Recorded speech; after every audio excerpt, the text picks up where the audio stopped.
Since the location of the sea area is strategic, Indonesia becomes the destination of traders from various parts of the world. Indonesia Sea region connecting international trade routes between East Asia, Southeast Asia, South Asia to the Middle East. Interaction between traders and local people affect on the spread of religion, culture to culinary as one of the mixing of taste.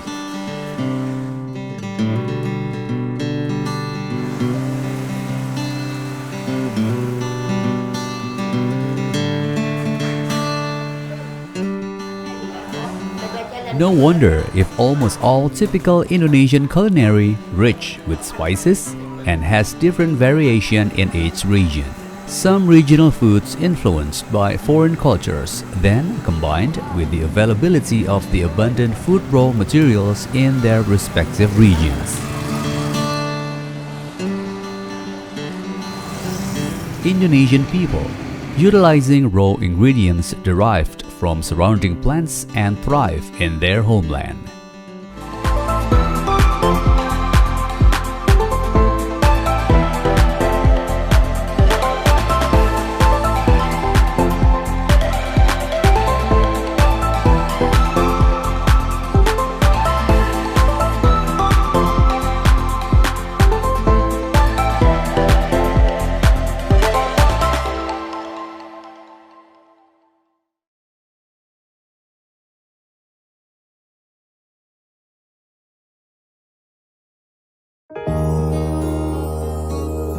The territory of Indonesia, which is dominated by forests and the sea,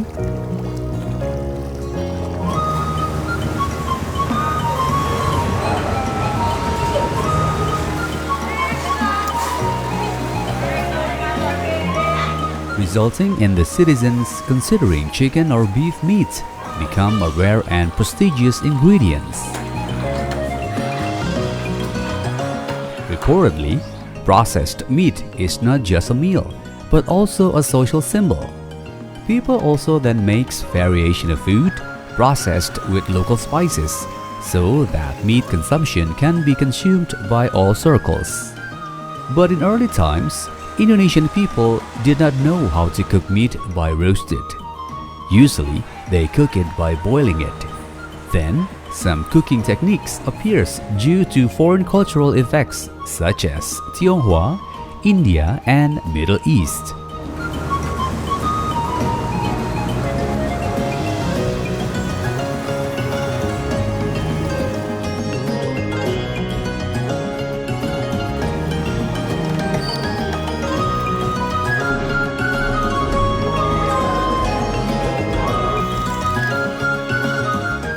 One of the cuisines from processed meat that we know the most and become a favorite of Indonesian people is satay. Kalau kita misalkan berkunjung ke pusat informasi Majapahit di Trowulan, itu ada gambaran orang dari Gujarat, orang dari Arab, orang dari Cina, dan bahkan beberapa negara Asia yang lain. Kebiasaan mereka, kebiasaan orang-orang Tiongkok adalah mereka kalau makan itu tidak mau sesuatu yang sudah dingin gitu ya, tapi mereka kemudian memasak kembali.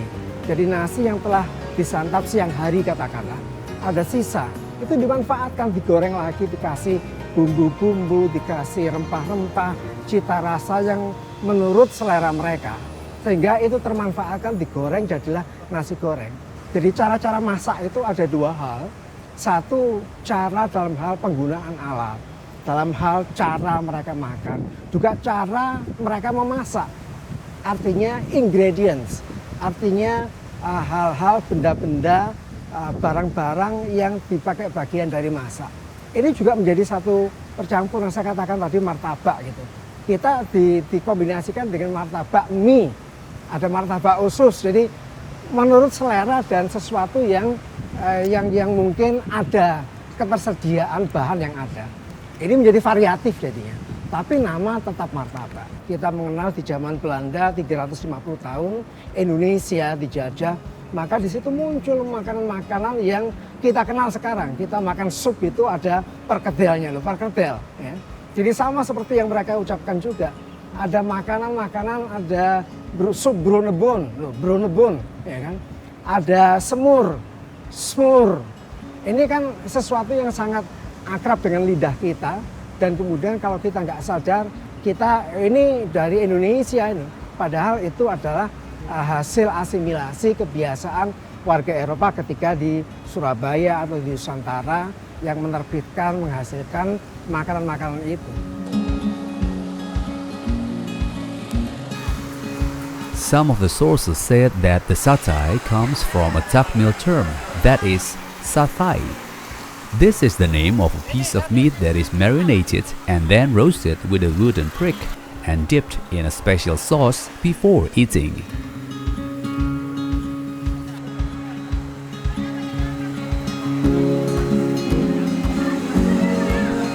How to process satay inspired by the Turkish and Arabic kebab meat, which later became an inspiration for Muslim merchants Tamil and Gujarati who came from India, who created grilled meat culinary. They then brought this recipe to Southeast Asia, including Indonesia.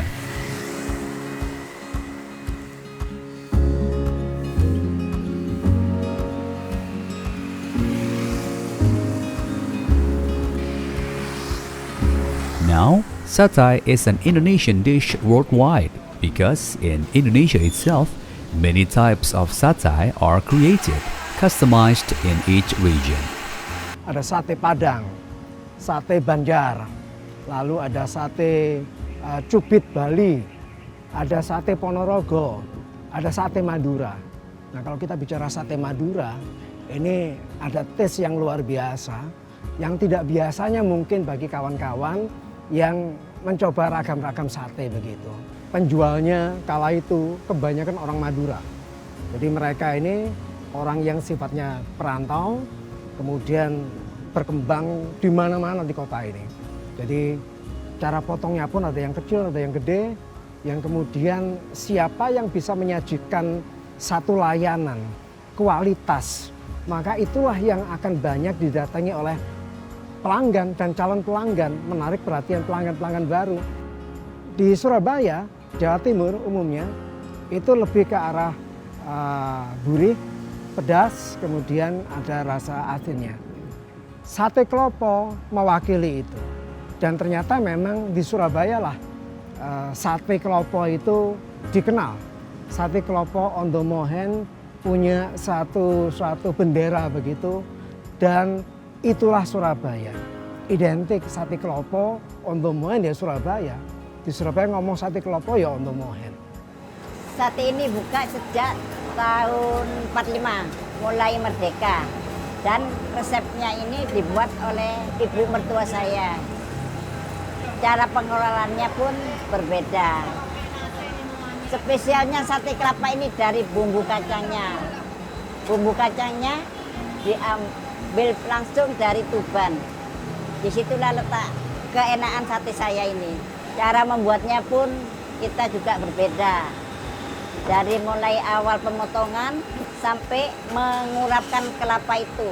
Sate kelapa ini tidak ada perubahan karena kita harus jaga mutu, tetap rasa dan rasanya juga supaya tetap tidak berubah. Dan dinamakan nama sate Klopo Ondomohen ini karena pada zaman Belanda jalan ini sudah dinamakan Jalan Ondomohen. Jadi Ondomohen itu adalah nama jalan waktu zaman Belanda.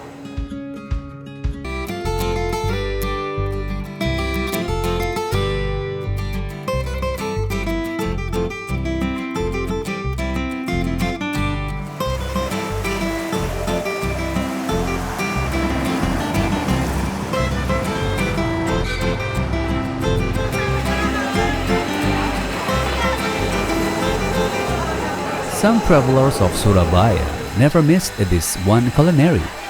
In contrast to most satay dishes from other cities in Indonesia, Sate Klopo, typical of Surabaya, offers a savory and impressive taste of sensation. Satay Klopo Ondomohen Bu Asih is a satay that uses grated coconut as one of the main ingredients. The meat ingredients used not from the chicken but beef and fat.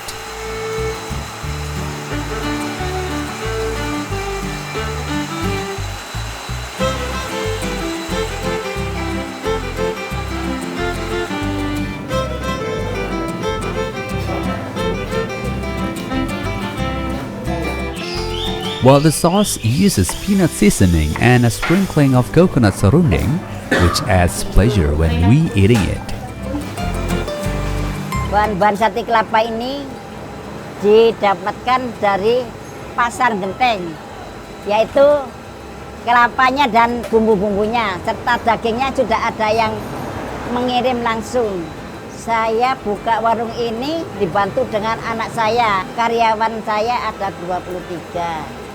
Warung ini buka sebelum pandemi, yaitu jam 7 pagi sampai jam 11 malam. Tapi sekarang ada pandemi, kita buka mulai jam setengah 7 sampai jam 9 malam. Itu pun kita harus menjaga protokol kesehatan. Sate kelapa saya ini tiap tahun tidak berkurang, tapi ya kadang ada pasang surutnya. Yang bertahan untuk sate kelapa saya ini adalah rasanya tidak berubah. Dan kita pun harus menjaga mutu dan rasa. Satu yaitu untuk mempertahankan sate ini kita harus sabar.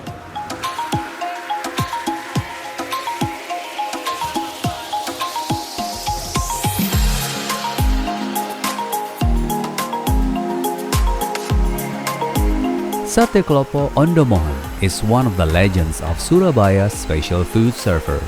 Located on Jalan Mayor Mustajabs, number 36, Surabaya City, Kedai Ondomohan has been visited by many customers from local to famous celebrities.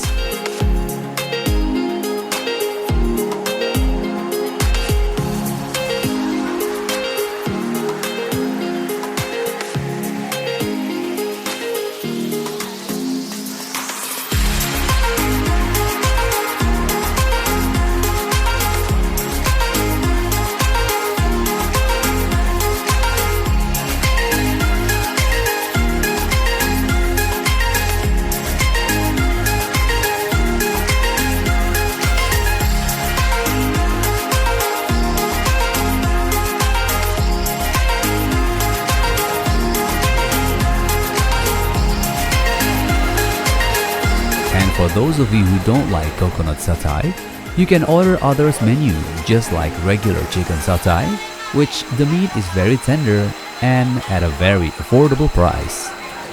Bu Asih's food stall seems very busy and pleasant.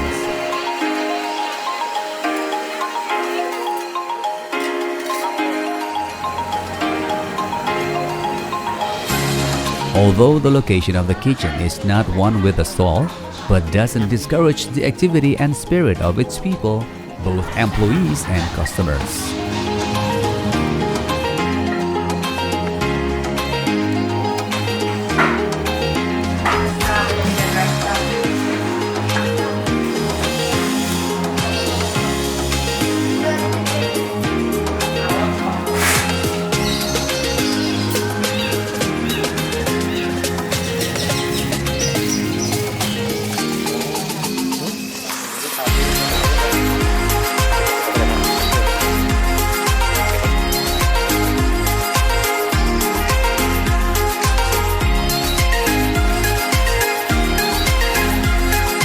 Puff of smoke, the flavor of roasted satay, as well as the busy of the employees through the switches in the charcoal are proof that all efforts must have a process. Ibu Asih certainly has a lot of support, both from customers and their families. Assalamualaikum warahmatullahi wabarakatuh. Saya Bapak Saluki, suami dari Ibu Asih yang Sate Klopo Ondomohan. Saya waktu menikah saya masih bekerja di salah satu BUMN, yaitu di Surabaya sini selama 25 tahun. Dan kebetulan saya kalau dinas luar kota, nyonya saya itu seperti nggak juli itu Mas, mengganti ibu apa yang punya sate. Jadi saya itu generasi yang kedua gitu. Jadi kalau apa yang jual sate itu tidak ada, apa maksud itu sakit, nyonya saya mengganti gitu. Itu mulai tahun dan diserahkan pada nyonya saya itu sekitar tahun 2003. Saya di Sate Klopo ini sebagai pemilik ya Mas ya. Terus keduanya itu saya itu bagian logistik. gitu. Jadi yang beli apa-apa itu saya. Seluruh itu bumbu apa kacang itu saya beli, beras, pokoknya mesti saya. Terus masalahnya ada yang nyuruh mengirim, saya tidak mau. Kalau saya dikirim langsung, otomatis saya itu tidak bekerja. Dan ada kegiatan lagi selama itu. Membeli atau itu membeli beras, membeli bawang itu saya semua. Jadi istilahnya logistik lah, setiap harinya itu gitu. Mulai tadi kan Mas sudah tahu, kalau jam 6 sudah ambil bawang merah tadi, yaitu salah satunya itu. Nanti habis ini saya belanja beras, belanja gula itu. Apa yang dibutuhkan saya belanja langsung. Warga itu biasanya siang habis doa saya sudah santai terus ngomong sama keluarga gitu. Nanti istirahat sebentar, asar, bangun, sholat lagi, nanti ada kegiatan lagi gitu.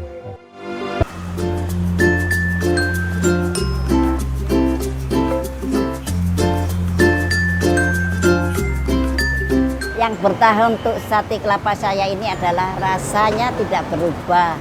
Dan kita pun harus menjaga mutu dan rasa. Satu yaitu untuk mempertahankan sate ini kita harus sabar.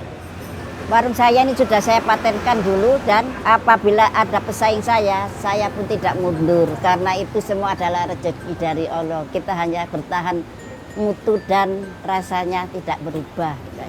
Ya ada karyawan saya yang memegang bumbu-bumbunya ini sudah saya anukan semua, tapi ya kita harus berjaga jangan sampai dia teledor. Tapi yang satu hanya anak saya yang megang resep-resepnya itu. Saya generasi kedua Bu AC dan sekarang saya seringkan sudah berumur. Jadi sekarang saya turunkan ke generasi ketiga yaitu anak saya namanya Harits Kurnia.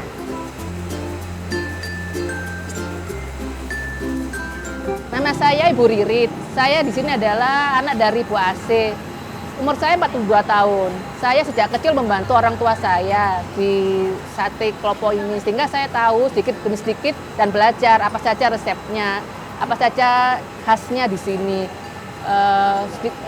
Banyak sih, awalnya juga nggak sama, nggak langsung persis sama rasanya gimana. Sehingga ibu tuh juga kemarin saya kurang ini, kurang itu, kayak gitu. Tapi lama-lama saya belajar, sama dikontrol sama ibu saya. Oh ini sudah pas, ini kurang pas gitu. Akhirnya lama-kelamaan mendekati apa yang dimau oleh ibu saya. Sehingga sekarang saya bisa sesuai agak sama, mirip lah dengan apa yang diresepkan. Karena saya adalah anak tunggal dari Bu AC, jadi mau tidak mau saya yang akan melanjutkan usaha ini. Saya adalah generasi ketiga dari depot ini. Yang pertama itu dari nenek saya. Dulu awalnya dia berkeliling, jualnya belum menetap di tempat ini, berkeliling dari kampung ke kampung. Sehingga pada tahun 45 berhenti di ujung gang sana gitu loh. Kemudian karena beliau tidak punya anak, akhirnya ibu saya yang membantu. Semenjak beliau sudah sepuh, ibu saya yang melanjutkan usahanya. Dan alhamdulillah pada tahun 2010 bisa membeli tempat ini. Dan akhirnya waktu itu saya kerja, terus orang tua saya bilang, terus kamu nggak usah kerja, kamu bantu saya aja gitu. Akhirnya saya yang mau tidak mau melanjutkan nantinya usaha ini gitu. Kami memang tidak mempunyai cabang dan memang itu akan selamanya tidak akan punya cabang karena ini bisnis keluarga. Jadi sebisa mungkin akan diteruskan oleh keluarga. Nah, harapannya mungkin akan memperbaiki baik dari kualitinya, juga nanti cara pengemasannya, terus mungkin ada ide lain mungkin menjual sate secara frozen sehingga untuk dibawa keluar kota itu nanti bisa awet gitu loh dan pembeli-pembeli di luar kota bisa menikmati sate kami gitu. Di masa PPKM ini kita merasa dibantu sekali lah oleh media-media online, jasa-jasa penjualan online. Karena kan tidak boleh makan di tempat, sehingga saya berpikir langsung, oh kita harus ikut ini aplikasi-aplikasi online untuk menjual makanan kita gitu loh. Alhamdulillah semua aplikasi kita ikuti gitu, dan untuk mendongkrak penjualan kita. Sate Klopo Bu AC has never been lack of buyers since it was established 40 years ago.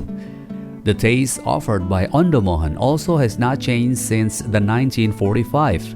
Therefore, Sate Klopo Ondomohan will not be lost in time. The flavor of satay and coconut bake mixed into one makes people who pass by feel tempted. they will definitely be interested in trying it. Then will be addicted to eating it.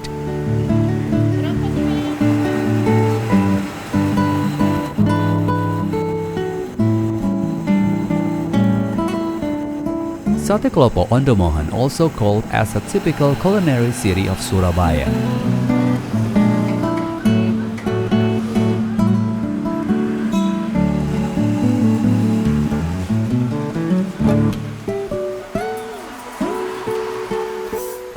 Proven by the banner posted in the front of the store, written that Sate Klopo Ondomohan Bu Asih, original in front, no brands, open anywhere. Ketika si sate itu bisa memiliki positioning, maka dia akan dicari, kemanapun akan dicari. Bahkan kemudian ketika tamu datang ke Surabaya, itu membawa oleh-oleh sate tersebut untuk dibawa ke luar kota misalkan. Ketika siapapun juga bisa mendapatkan positioning begitu, ya semacam sate ini tidak akan takut kok. Karena orang akan datang, pelanggan akan datang, orang baru akan datang menikmati yang asli seperti apa, yaitulah sate Ondomohan. Namun saran saya sebagai penikmat juga bahwa supaya tetap eksis, supaya tetap langgeng, maka rasa yang sudah memang terkenal ini, rasa yang sudah memang kita ketahui bagaimana rasanya sate klopo itu harus dipertahankan. Jangan kemudian turun.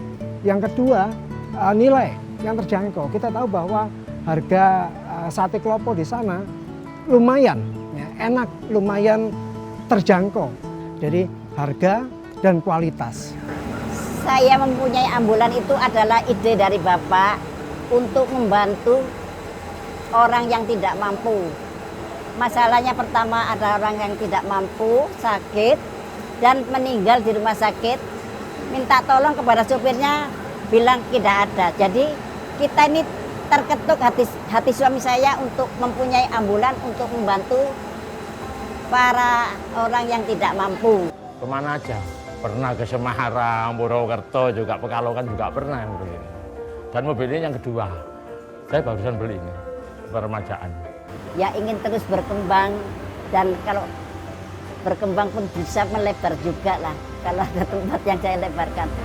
Sate kelapa saya ini memang tidak buka cabang, karena memang kita jaga mutu dan tidak buka cabang dimanapun. Katanya suami saya juga tidak ada cabang-cabang dimanapun. Regional culinary tastes will certainly remain original if we are able to maintain the quality and services. Sociability, kindness, persistence, it will not be in vain because we are actually creatures who need each others. A plate of Sate Ondomohan is not only a matter of taste, but also the spirit of the hard work of a family. So, if one day you come to Sate Klopo Ondomohan stall, I'm pretty sure that you will feel an excellent taste. In every bite, there is a good flavor and unforgettable that makes you come here again. Sate Klopo Ondomohan is the pride of all of us.